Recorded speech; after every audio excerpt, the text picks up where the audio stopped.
اس کا ایک نام شہر المواسات بھی ہے۔ یہ ہمدردی کا مہینہ ہے۔ ہمدردی تب ہو سکتی ہے جب درد پہچانا جائے۔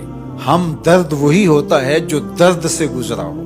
تو جس شخص نے کبھی تکلیف دیکھی نہیں، بھوک دیکھی نہیں، پیاس دیکھی نہیں، تو اس کو پیاس اور بھوک کی کلفت کا اور اس کی اذیت کا، اس کی تلخی کا اور اس سے پیدا ہونے والی بے چینی کا، اضطراب کا کیسے اندازہ ہو سکتا ہے؟ تو ہمارا رب آسودہ حال لوگوں کو بھی اور تمام لوگوں کو بھی اس مشق سے عملاً گزار کے بتاتا ہے کہ بھوک کیا ہوتی ہے، بھوک میں بلکتے بچوں کی حالت کیا ہوتی ہے، پیاس سے تڑپتے ہوئے جاں بلب لوگوں کی صورت کیا ہوتی ہے۔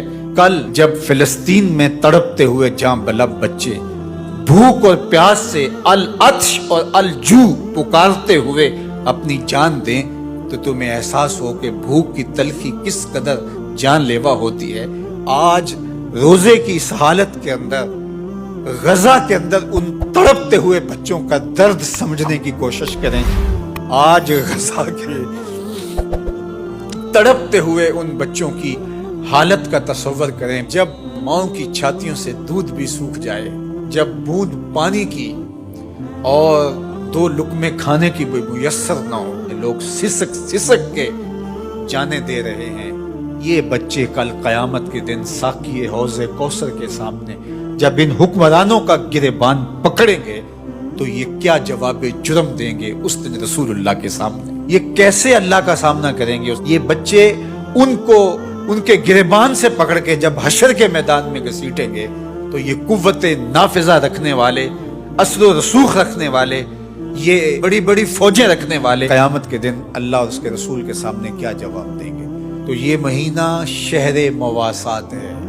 اللہ اکبر۔ اور میرے اور آپ کے آقا و مولا تو شہر مواسات کا نور بانٹنے آئے ہیں۔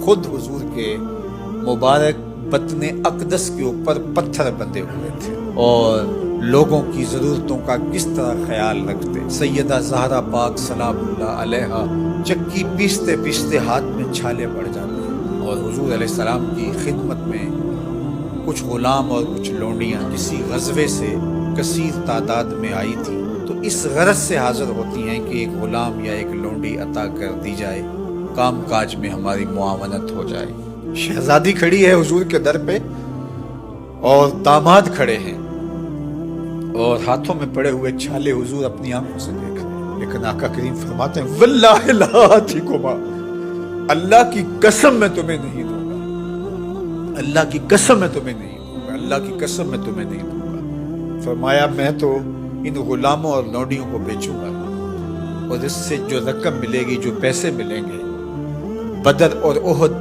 کے شہیدوں کے یتیموں کی کفالت کروں گا، مدینے کے مفلوق الحال لوگوں کی، بیواؤں کی، اراملہ کی، مساکین کی، یتامہ کی کفالت کروں گا۔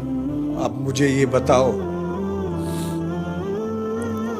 کہ مدینہ المنورہ میں بدر اور احد کے شہیدوں کے یتیم بچوں کا، مفلوق حال لوگوں کا، اراملہ، مساکین، یتامہ اور مدینہ کے غربا کا حضور کو اتنا خیال ہے کہ اپنی بیٹی کے ہاتھ پہ چھالے ہیں اور حضور اپنی آنکھوں سے ملاحظہ بھی فرما رہے ہیں، لیکن کہا کہ میری شہزادی تکلیفیں سہ لے گی لیکن ان کی ضرورت مقدم ہے۔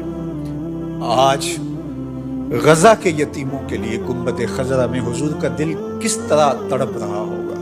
تو سیدہ زہرا سلام اللہ علیہا کا تصور آتے ہی امت کے لیے جو ان کا درد ہے، اللہ اکبر، وہ ساتھ ہی یاد آتا ہے۔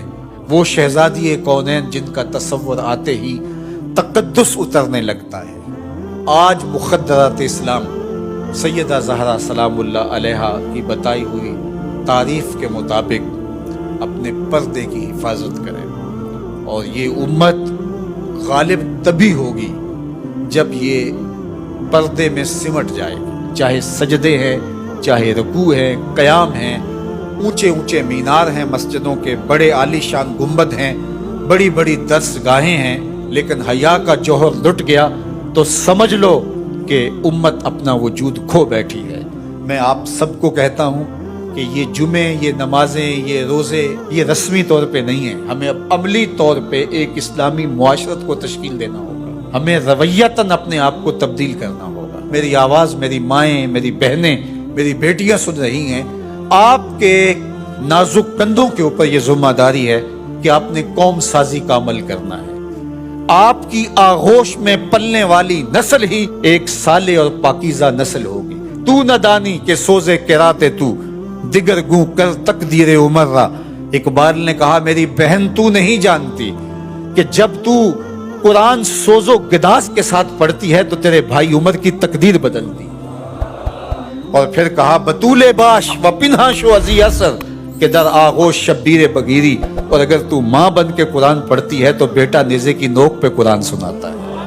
آج امت مسلمہ کی بیٹیوں کو سیدہ پاک سلام اللہ علیہا کے اسوہ کو اپنے اندر اتارنا ہوگا. اسلام کوئی مشکل دین نہیں ہے، سادہ سادہ عام فہم دین ہے. ہماری فطرت کے مطابق ہمارے رب نے یہ دین ڈیزائن کیا ہے. اس دین کے مطابق اپنی زندگی گزاریں.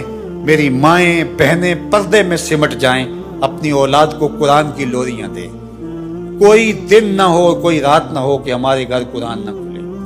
قرآن کی تلاوت سے ہمارے گھروں کا ماحول معطر رہے، ہماری آنکھوں میں پاکیزگی آ جائے، عفت اور پاک دامنی ہمارا شعار ہو.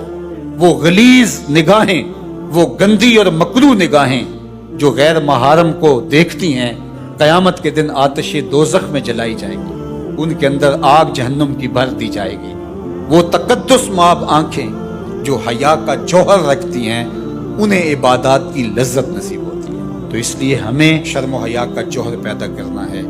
خاتون سمٹ جائے پردے میں، مت مغرب کی نقالی کرے. اور یہ جو نئے نئے فتنے نمودار ہو رہے ہیں اور نئے نئے رنگ اور آہنگ پیدا ہو رہے ہیں، نئی نئی دلیلیں تراشی جا رہی ہیں اور طرح طرح کے مفکرین آ کر کے پردے کو بوجھ قرار دے رہے ہیں، ان کی بات چھوڑیں اور قرآن کی طرف آئیں. قرآن کہتا ہے یدنینا فی جلابیبہن کہ وہ اپنی اوڑھنیاں اوڑھ کے رکھیں.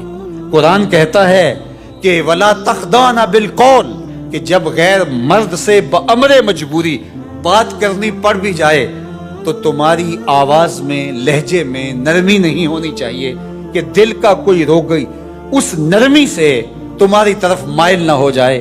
تمہارے لہجے میں کرختگی ہونی چاہیے. وہ اسلام، وہ دین آج ہم نے اپنی روحوں میں جذب کرنا